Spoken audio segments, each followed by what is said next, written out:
मानना पड़ेगा this was a pretty harsh foul.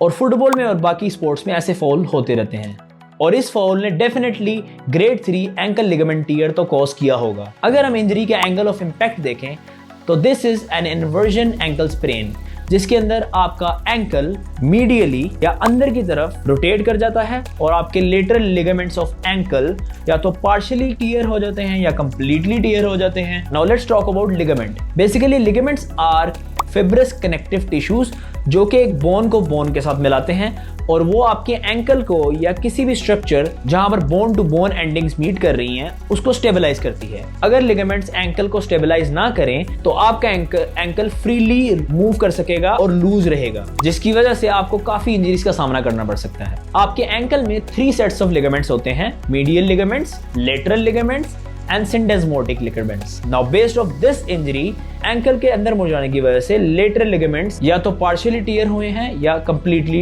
Tier हुए हैं। इस तरह की इंजरी स्पोर्ट्स में काफी कॉमन है।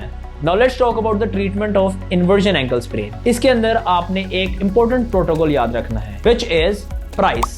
प्राइस का मतलब है protection, rest, ice, compression and elevation. सबसे पहले आपको ये याद रखना जरूरी है कि इस तरह की सीवियर इंजरी के अंदर आपने उस जॉइंट को प्रोटेक्ट करना है, और 4 से 5 दिन का रेस्ट बहुत जरूरी है, जिसके अंदर कोई भी एक्टिविटी अलाउड नहीं है। इसी के साथ साथ आपने बर वक्त आइसिंग करनी है, क्योंकि एंकल स्प्रेन या मोच के बाद आपका एंकल स्वेल कर सकता है, और आइस आपकी स्वेलिंग को कम करती है और पेन से रिलीफ देती है। कंप्रेशन का मतलब यह है कि एंकल को नॉर्मल स्टेबलाइजेशन पोजीशन पे आके उसकी अच्छी तरह से बैंडेज करनी है। अब चूंकि ये एक इन्वर्जन एंकल स्प्रेन है, इसके अंदर आपके लेटरल लिगामेंट्स इंजर्ड हैं, तो आपको एंकल की इवर्जन या बाहर की तरफ रोटेट करना अलाउड नहीं है।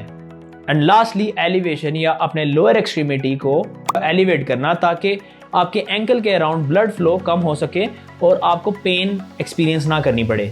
इस तरह की सीवियर इंजरीज में याद रखिए कि आपको हमेशा एक फिजियोथेरेपिस्ट से कंसल्ट करना है, और अगर आप ये प्रोटोकॉल्स अच्छी तरह फॉलो करते हैं तो आपकी पेन 4 से 5 दिन में सेटल हो जाएगी। And if you don't follow the protocols and guidelines of a physiotherapist, आपको एंकल इंस्टेबिलिटी का भी सामना करना पड़ सकता है और आपकी इंजरी प्रोलॉन्ग भी हो सकती है।